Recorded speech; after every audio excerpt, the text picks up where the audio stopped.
Really happy to have you here. So he grew up in New Hampshire. He was born and raised in Keene, New Hampshire.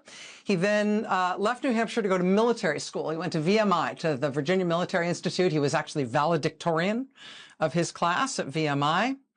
He then went on to Harvard. He was going to be an English literature major at Harvard, but he soon changed his mind. He felt a calling. He was called to the priesthood.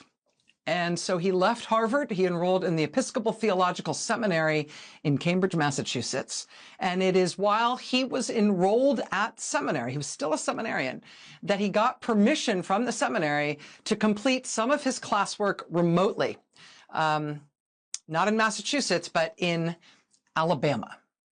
It was 1965, the roiling summer of 1965. And he went to Lowndes County, Alabama, right in the Alabama Black Belt. He went there to serve the poor. He tutored kids, tried to get people hooked up with programs that could help them financially. He helped integrate a whites-only Episcopal church in Lowndes County, Alabama. He registered people to vote there. Specifically, he registered African Americans to vote in Lowndes County. His name was Jonathan Daniels. And in 1965, he was 26 years old, 26-year-old Episcopal seminarian. On August 14th, 1965, Jonathan Daniels, this young man, the seminarian, he put on his clerical collar and he took part in a peaceful picket of segregated whites-only businesses in a town called Fort Deposit, Alabama, in Lowndes County. They wanted those businesses to serve everyone, regardless of race. They protested for it. Local police in Lowndes County arrested every single person taking part in that picket, and they put them all in a garbage truck. And they drove them in the garbage truck to the Lowndes County Jail in Hayneville, Alabama. And all of the people, about 30 people who participated in that protest, they were all held in the Lowndes County Jail in Hayneville for 6 days. And on August 20th, at the end of those 6 days, in the stinking heat of that hot, hot August, the protesters were let out. And they were just dumped outside. No transportation to anywhere, no warning. They were just dumped out in the street. And then picture this young seminarian. Again, he's wearing his clerical collar, which he has now been wearing for 6 days in jail. He's 26 years old. And he's with another priest, another white priest, a Catholic priest, who's about the same age as him. He's newly ordained as a Catholic priest. He's 27. And these two priests, aged 26, 27, both white men, both dressed for work as priests, both dressed in their clerical collars. They get out of jail after 6 days spent in there. And when they get out, well, they and their fellow protesters are trying to figure out how are they going to get a ride? How are they going to get back to where they live? How are they going to let people know that they're out? These two priests and two young women who had also taken part in the protest, who had also been locked up, they decided they would cross the street from the jail and go get a Coke, go to a local store and get something to drink. It's a really hot day in August. It's these two priests, these two young white men, and two young black women. Again, who had also been part of the protest. And one of the young women, her name is Joyce Bailey. She's 19 years old. The other young woman, Ruby Sales, is just 17. But the four of them, the two priests and these two teenage girls, they walk over to the store to go get a soda. And Jonathan Daniels, the Episcopal seminarian, he borrows a dime from 17-year-old Ruby Sales so he can buy a soda. And the four of them walk up to that store.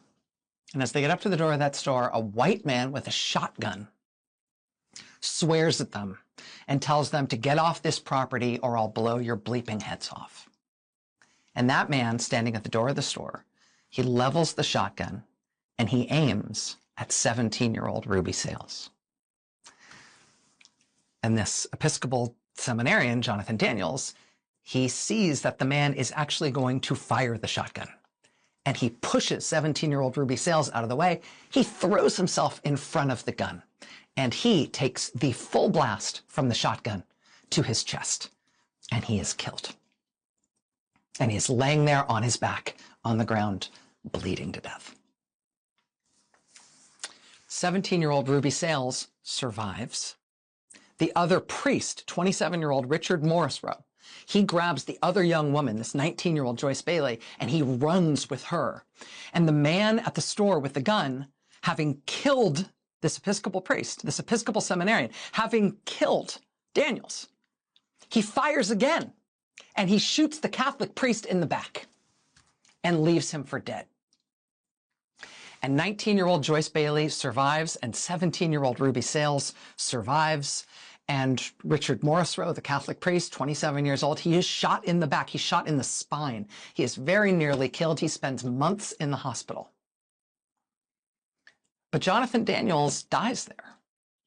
He is killed there at the door of that store in Hayneville, Alabama.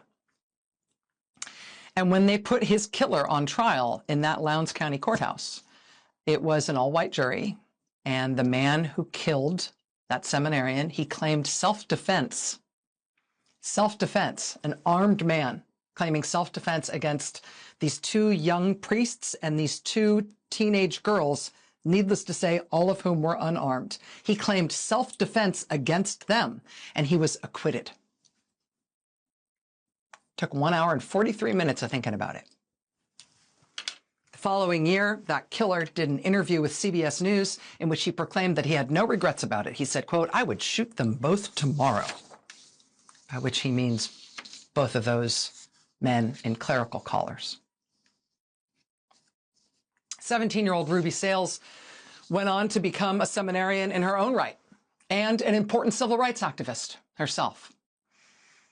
Jonathan Daniels went on to become a saint, quite literally. The Episcopal Church, decades later, named Jonathan Daniels officially a Christian martyr. His feast day in the Episcopal Church is not the day he was killed, August 20th. It's actually August 14th, the day he was arrested for peacefully protesting before they killed him.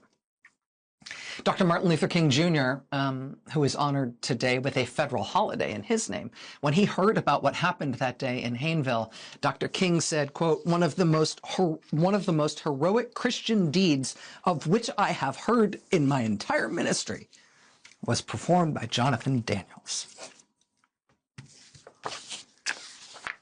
In New Hampshire, where Jonathan Daniels is from, in Concord, New Hampshire, the Episcopal bishop there now, in 2026, said that he had Jonathan Daniels on his mind when he gave new advice to the Episcopal priests who he oversees now in New Hampshire.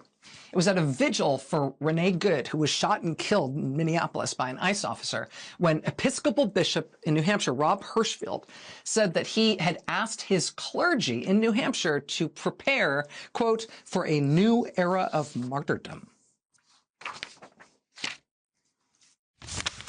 I have told the clergy of the Episcopal Diocese of New Hampshire that we may be entering into that same witness. And I've asked them to get their affairs in order, to make sure they have their wills written, because it may be that now is no longer the time for statements, but for us with our bodies to stand between the powers of this world and the most vulnerable. I've asked them to get their affairs in order. In an interview this weekend with NPR, Bishop Hirschfield explained what he meant by that very dramatic pronouncement. He said, quote, what I said to the clergy was, I'm just asking you to live your life without fear of death. Be prepared. I'm not asking you to go look for that bullet. I'm simply saying, be ready. Have your affairs in order. Have your soul ready in case you find yourself in trouble. The bishop said, quote, not everyone can be a Jonathan Daniels, but we're increasingly called to go into places that feel dangerous. Well, that Episcopal bishop in New Hampshire was doing that interview with NPR yesterday. At the same time, Catholic Archbishop Timothy Broglio was doing an interview with the BBC. Now, Archbishop Broglio is the archbishop who serves the U.S. Armed Forces for the Catholic Church. And Archbishop Broglio was asked in this BBC interview yesterday about the prospect that President Donald Trump may order